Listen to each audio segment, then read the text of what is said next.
안녕하세요. 여러분의 삶이 늘 눈부시게 빛나길 바라는 루나펄스입니다. 전 세계에서 가장 사랑받는 크리스마스 이야기. 찰스 디킨스가 쓴 크리스마스 캐럴입니다. 뜨거운 8월에 읽는 크리스마스 이야기. 눈 내리는 크리스마스를 상상하시면 무더위가 좀 가실까요? 찰스 디킨스는 1812년부터 1870년에 활동했던 셰익스피어와 더불어 영국을 대표하는 최고의 작가입니다. 빚을 지고 감옥 간 아버지 때문에 학업을 중단하고 어려서부터 공장 노동자로 가난한 생활을 했는데요. 생각해보면 소년 가장 노릇을 했던 것 같습니다. 15살에 법률사무소 직원으로 주경야독을 해서 신문 기자가 됩니다. 그러던 중 1836년 피크윅 문서를 발표하고 유명 작가로 등극하게 되죠.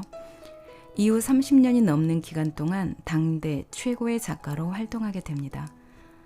올리버 트위스트, 위대한 유산, 두 도시 이야기 등 14권의 장편과 크리스마스 캐럴 등 다수의 단편 작품을 남깁니다. 그의 묘비명에 있는 글인데요. 그는 가난하고 고통받고 박해받는 자들 편이었다. 그의 죽음으로 인해 세상은 영국의 가장 훌륭한 작가를 잃었다 라고 써 있습니다. 이 책은 구두쇠 영감 스크루지에게 몇 년 전 죽은 동료 말리의 유령과 과거, 현재, 미래의 새 유령이 찾아오면서 스크루지 영감이 조금씩 변해가는 과정을 그린 책입니다.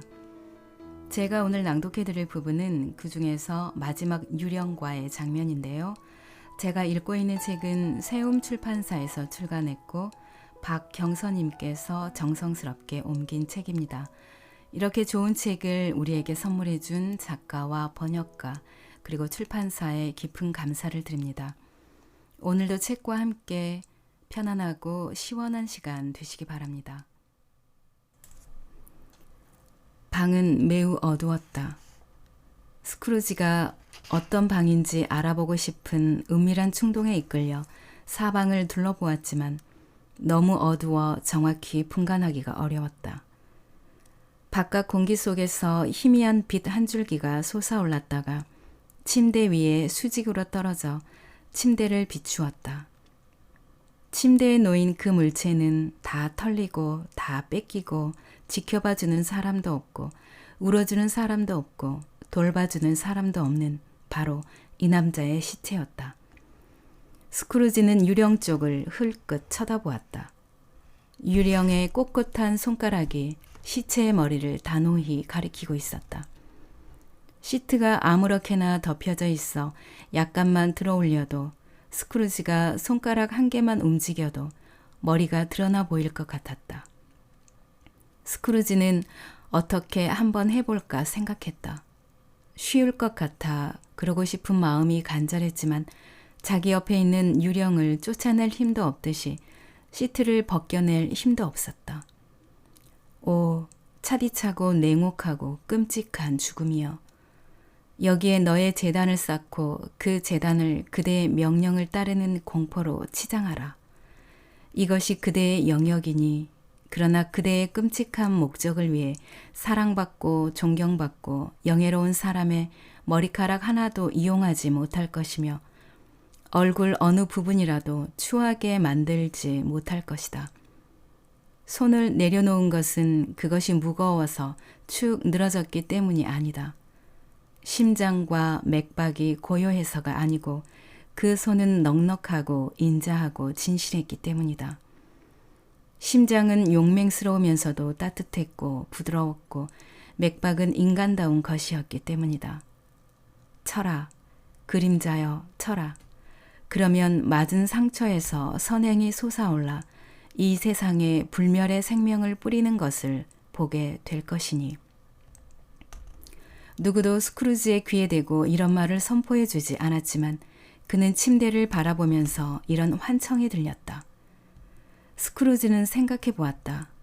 만일 이 사람이 지금 일어날 수 있다면 가장 먼저 무슨 생각을 할까? 탐욕, 인색한 거래, 괴로운 걱정거리, 이런 것들 때문에 이 사람은 터무니없는 종말을 맞았구나, 진실로. 그는 텅 빈 어두운 방에 누워 있었다. 남자, 여자, 아이 할 것 없이 그분은 이런저런 이유로 나에게 친절하셨지. 내게 다정하게 말해주신 것이 기억나. 나도 그분 가시는 길에 다정하게 대해드려야 되겠어 라고 말하는 사람은 아무도 없었다. 고양이 한 마리가 문을 긁어대고 있었고 벽난로 돌 밑에서 쥐들이 뭔가를 갉아먹는 소리가 들려왔다. 이놈들이 죽음의 방에서 뭘 원하는지, 왜 저렇게 어지럽게 들썩거리고 있는지 스크루지는 생각해 볼 엄두도 내지 못했다. 유령님, 스크루지가 말했다. 이곳은 무서운 곳이네요. 이곳을 떠나도 이번 교훈을 잊지 않겠소. 믿어주시오. 나갑시다. 하지만 유령은 요지부동의 손가락으로 시체의 머리를 계속 가리키고 있었다. 알겠어요. 스크루지가 대답했다. 할 수 있는 한 해보겠지만 내겐 그럴 힘이 없어요. 유령님, 그럴 힘이 없다고요. 다시 한번 유령이 그를 지켜보는 것 같았다. 이 도시에서 이 사람의 죽음으로 인해 어떤 감정을 느낀 사람이 있다면 스크루지가 번뇌에 빠져 말했다. 그 사람을 내게 보여주시오. 유령님, 부탁드리오. 유령이 검은 옷자락을 잠시 동안 날개처럼 펼쳤다가 다시 접자 대낮에 방이 나타났다. 거기에는 한 어머니와 아이들이 있었다. 어머니는 누군가를 기다리고 있었는데 근심스럽고 애타게 기다리고 있었다. 그녀는 방 안을 왔다 갔다 하면서 무슨 소리가 나도 깜짝 놀라며 창밖을 내다보았고 시계를 들여다보았다. 그리고 바느질을 해보려고 했지만 소용이 없었다. 아이들이 노는 소리도 신경에 거슬렸다. 마침내 오랫동안 기다리던 노크 소리가 들렸다. 그녀는 문으로 급히 달려가 남편을 맞았다. 남편은 젊었지만 얼굴에 걱정과 근심에 쌓여 있었다. 그때 그의 얼굴에는 정말로 기쁘기도 하고 부끄럽기도 해서 참으려고 하는 독특한 표정이 들어 있었다. 남편은 아내가 난로 옆에 차려놓은 저녁상 앞에 앉았다. 그리고 아내가 오랫동안의 침묵이 흐른 후에 무슨 소식이 있는지 희미한 목소리로 물었는데 그는 어떻게 대답해야 할지 당혹해하는 것 같았다. 좋은 소식이에요? 그녀는 남편이 쉽게 답하도록 물었다. 아님 나쁜 소식? 나쁜 소식이야. 그가 대답했다. 우린 망했군요. 아니, 아직 희망이 있어, 캐롤라인. 그 사람 마음이 누그러진다면 또 모르죠. 그녀가 놀라며 말했다. 희망이 있겠죠. 그런 기적이 일어난다면 희망이 없는 건 아니겠죠? 누그러질 것도 없어. 남편이 말했다. 그는 죽었어. 얼굴이 진실을 말해준다면 아내는 온순하고 참을성 있는 여자였다. 하지만 그녀는 그 소식을 듣고 마음속으로 고마워했고 두 손을 마주잡고 잘 되었다고 했다. 다음 순간 그녀는 바로 용서의 기도를 드렸고 그의 죽음에 애도를 표했다. 하지만 첫 번째 반응이 그녀의 가슴에서 우러나온 본심이었다. 내가 어젯밤에 당신한테 말한 술에 반쯤 취한 그 여자 있지. 내가 일주일만 연기해달라고 부탁하러 영감님을 찾아갔을 때 그 여자가 나한테 한 말이 그냥 나를 피하려는 핑계라 생각했는데 정말 사실이었어. 영감님은 그때 중병에 걸려 다 죽어가고 있었던 게 맞았어. 그럼 우리 빚은 누구한테 갚아야 하나요? 모르겠어. 하지만 그 전에 돈이 준비될 거야. 그리고 기한 안에 빚을 못 갚을지라도 다음 채권자가 인정사정 없는 사람이라고 알려지면 그때야 우린 정말 운이 없는 게 되겠지. 오늘 밤은 걱정 없이 잘 수 있을 거야. 캐롤라인. 그렇다. 그들은 마음을 누그러뜨리려 해도 더 가벼워졌다. 알아듣지도 못하면서 부모의 이야기 소리를 들으려 모여든 아이들의 얼굴도 더 밝아졌다. 이 집은 이 인간의 죽음으로 더 행복해졌다. 이 사건으로 인해 유령이 스크루지에게 보여줄 수 있었던 유일한 감정은 기쁨이었다. 죽음과 관련된 애정이 깃든 장면도 좀 보여주세요. 스크루지가 말했다. 아니면 유령님, 우리가 방금 나왔던 그 어두운 방의 모습이 내 눈앞에서 영원히 사라지지 않을 겁니다. 유령은 스크루지가 잘 알고 있는 거리 몇 군데로 그를 안내했다. 그들이 길을 따라가면서 스크루지는 이곳저곳을 살펴보며 자신을 찾아보았지만 아무 데서도 보이지 않았다. 그들은 가난한 봅 크레칫의 집으로 들어갔다. 그가 전에 방문했던 그 집이었다. 어머니와 아이들이 불 옆에 앉아있는 모습이 보였다. 조용했다. 너무 조용했다. 시끄러운 꼬마 크레칫들도 한쪽 구석에 꼼짝 않고 앉아 책을 펼쳐들고 있는 피터를 올려다보고 있었다. 어머니와 딸들은 바느질에 여념이 없었다. 그러나 그들은 너무 조용했다. 그리고 예수께서 어린아이 하나를 데려다가 그들 가운데 세우시고 스크루지가 어디서 이런 구절을 들어본 적이 있었던가. 꿈속에서도 들어본 적이 없었다. 그와 스크루지가 문지방을 막 넘었을 때 소년이 그 구절을 읽은 것이 분명했다. 그런데 왜 계속 읽지 않았을까? 어머니는 테이블 위에 바느질감을 놓고 한 손을 얼굴에 갖다 댔다. 이 색깔 때문에 눈이 아프구나. 그녀가 말했다. 이 색깔? 아, 가련한 꼬마 팀. 이제 다시 괜찮아졌구나. 크레칫의 아내가 말했다. 촛불 앞에서 일하다 보니 시력이 약해졌나 봐. 난 너희들 아빠가 돌아오실 때 침침한 눈을 보여주고 싶지 않단다. 곧 돌아오실 때가 됐는데. 오히려 지났어요. 피터가 책을 덮으며 대답했다. 그런데 어머니, 아버진 요 며칠 저녁 동안 전보다 좀 느리게 걸어오시는 것 같아요. 그들은 다시 아주 조용해졌다. 마침내 어머니가 말했다. 딱 한 번 말을 더듬기는 했지만 차분하고 활기찬 목소리로 말했다. 난 알고 있단다. 너희 아빠가 꼬마 팀을 어깨에 태우면 아주 빠른 걸음으로 들어오셨는걸. 저도 알고 있어요. 피터가 소리쳤다. 자주 봤어요. 저도요. 다른 아이가 소리쳤다. 모두가 알고 있었다. 어깨에 태워도 그 애는 무척 가벼웠지. 그녀가 일에 열중하며 다시 말했다. 그리고 너희 아빠는 그 애를 너무 사랑해서 어깨에 태워도 힘이 하나도 안 드셨어. 하나도. 아빠 오셨구나. 그녀는 서둘러 남편을 맞이하러 갔다. 키가 작은 봅은 목도리, 가엾은 친구, 그에게 정말로 필요한 것이었다. 목도리를 목에 두르고 안으로 들어왔다. 난로 옆 선반 위에 그가 마실 차가 준비되어 있었고 모두들 아빠의 저녁 식사 시중을 들었다. 그러자 두 어린 크레칫이 그의 무릎에 올라앉아 아빠 걱정하지 마세요. 슬퍼하지 마세요. 라는 말이라도 하려는 듯 각자의 작은 뺨을 아빠 뺨에 비볐다. 봅은 아이들을 무척 쾌활하게 대했고 온 가족에게 즐겁게 이야기했다. 테이블 위에 놓인 바느질감을 보고 아내와 딸들의 부지런함과 속도를 칭찬했다.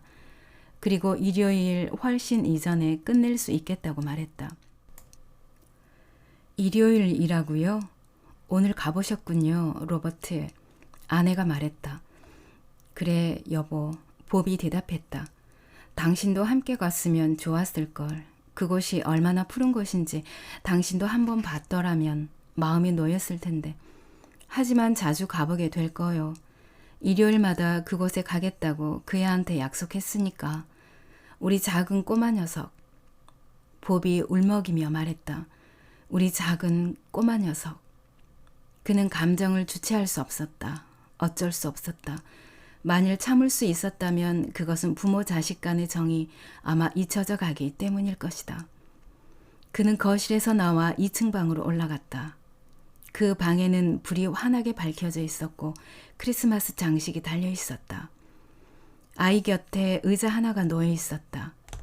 조금 전에 누군가가 거기에 앉았던 흔적이 있었다. 가엾은 봅은 거기에 앉아 잠시 생각에 잠긴 후 안정을 찾고서 어린아이의 얼굴에 입을 맞추었다. 그러곤 이미 일어난 일을 담담히 받아들이고 다시 유쾌한 기분이 되어 아래로 내려갔다. 그들은 난로 옆에 앉아 이야기를 나누었다. 딸들과 어머니는 계속 바느질을 하고 있었다. 봅은 스크루지의 조카가 매우 친절한 사람이라고 말했다. 그 전에 한 번밖에 본 적이 없었는데 그날 길에서 자신을 만나 얼굴이 약간 어두워져 있는 걸 보고는 당신도 알다시피 그저 조금 우울해 있었지. 봅이 말했다. 왜 그리 상심해 보이느냐고 물었다는 것이다. 그렇게 다정하게 말해주는 신사부는 처음이었어. 그래서 내가 사정을 말해주었더니 정말 안 됐습니다. 크레치 씨. 그분이 말했어. 부인께서도 상심이 이만저만이 아니시겠습니다. 그러곤 헤어졌지. 그런데 그분이 그걸 어떻게 알아냈는지 모르겠어. 그걸 알아내다니요, 여보? 아니, 당신이 훌륭한 아내라는 거. 봅이 대답했다. 모두 다 알고 있어요. 피터가 말했다. 네 말이 100번 맞다, 얘야. 봅이 흐느끼며 말했다. 사람들이 그렇게 알아주면 좋겠구나. 부인께서도 상심이 이만저만이 아니시겠습니다. 제가 도울 일이라도 있으면 명함을 주면서 그분이 말했단다. 제 주소입니다. 언제든지 찾아오세요. 그건 말이야. 봅이 말했다. 그분이 우리에게 어떤 도움이 될지도 모른다는 것 때문이 아니고 그분이 친절해서 정말 고마웠어. 우리 꼬마 팀을 알고 있는 사람처럼 우리를 걱정해 주셨어. 정말 좋은 분이네요. 크레치 부인이 말했다. 당신도 확신할 거야, 여보. 봅이 대답했다. 그를 만나 이야기해보면 말이지. 내 말 잘 들어. 그분이 우리 피터에게 더 좋은 일자리를 구해준다 해도 조금도 놀라지 않을 거야. 잘 들어라, 피터야. 크레치 부인이 말했다. 그러면 딸 중에서 하나가 말했다. 피터는 누굴 만나서 새 살림을 차리겠네요. 허튼 소리 그만해. 피터가 활짝 웃으며 응수했다. 조만간에 장가를 가게 될지도 모르지. 봅이 말했다.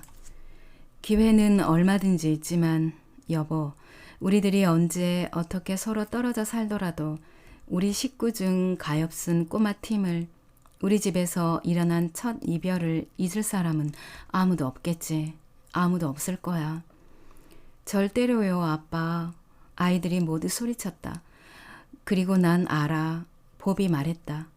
얘들아, 작고 작은 아이였지만 걔가 얼마나 참을성 많고 얼마나 온순한 아이였는지를 생각하면 우리는 이 집에서 함부로 다투는 일도 없을 것이고 그렇더라도 가엾은 꼬마 팀을 잊어버리지 않을 거야.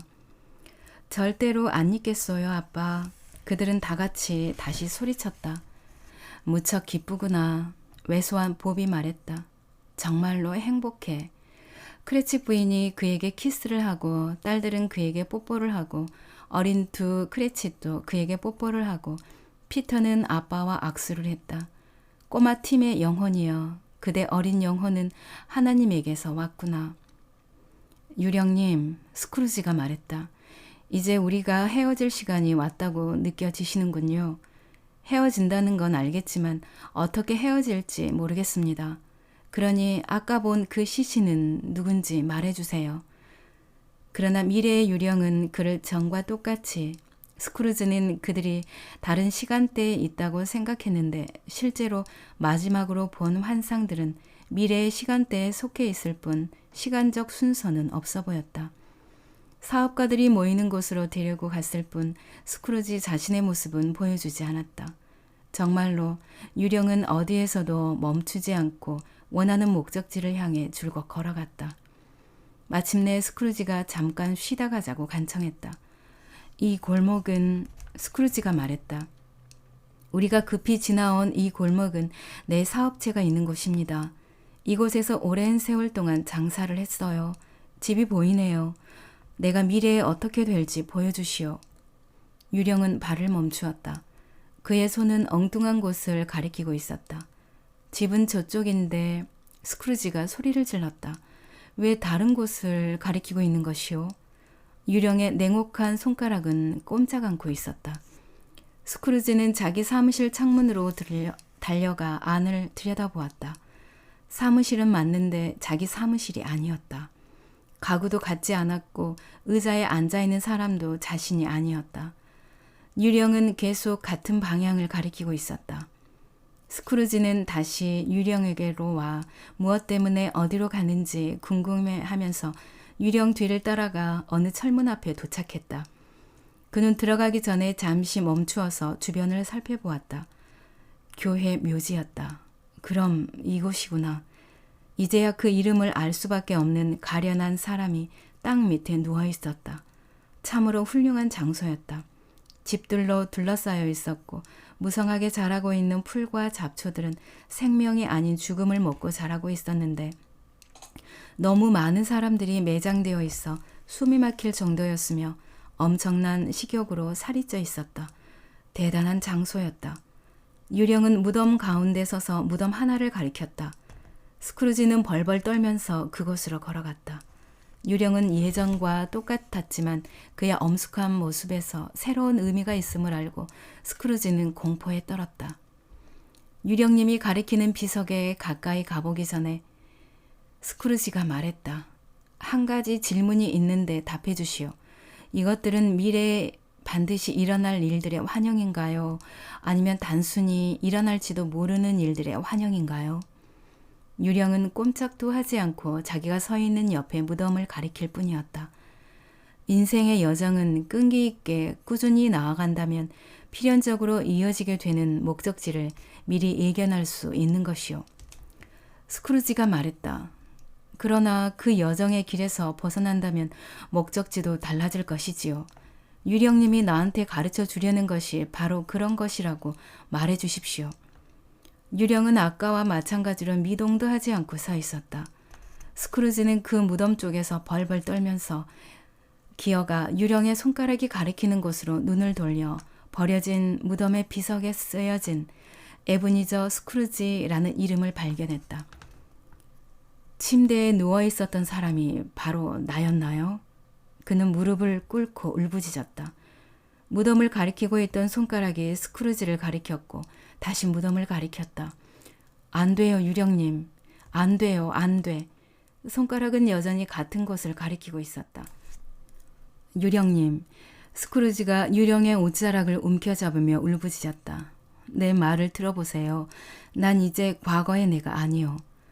유령님과의 만남이 없었더라면 예전처럼 살았겠지만 이젠 그런 인간이 되지 않을 겁니다. 내가 가망이 없다면 왜 내게 이런 것을 보여준단 말이오. 유령의 손이 처음으로 흔들거리는 것 같았다. 자비로우신 유령님. 그는 유령 앞쪽 땅에 쓰러져 계속 말을 이었다. 유령님의 훌륭하신 성품으로 저를 돌보아 주시고 저를 불쌍히 여겨 주십시오. 제가 달라진 삶을 산다면 저에게 보여준 이 그림자들을 바꿀 수 있다고 제발 확답해 주시오. 그 친절한 손은 떨고 있었다. 저는 크리스마스를 가슴 깊이 축하할 것이고 1년 내내 그것을 간직하겠습니다. 저는 과거, 현재, 미래에서 느낀 그런 삶을 살도록 하겠습니다. 새 유령님이 제 안에서 힘써 주실 것입니다. 저는 새 유령님이 가르쳐 주신 교훈을 저버리지 않겠습니다. 오, 저 비석이에 있는 제 이름을 지워 버릴 수 있다고 말해 주십시오. 극도의 괴로움에 사로잡혀 그는 유령의 손을 잡았다. 유령은 그의 손을 뿌리치려 했지만 그의 간청이 너무나 강력한 탓에 그의 손에 붙잡혀 버렸다. 하지만 유령의 손이 더 강한지라 그의 손을 뿌리쳤다. 스크루지는 자신의 운명을 바꿔보고자 두 손을 치켜들고 마지막 기도를 하려고 할 때 유령의 두건과 옷에 어떤 변화가 있는 것을 보았다. 그것은 오그라들고 꺼지고 줄어들더니 결국 침대 기둥이 되어버렸다.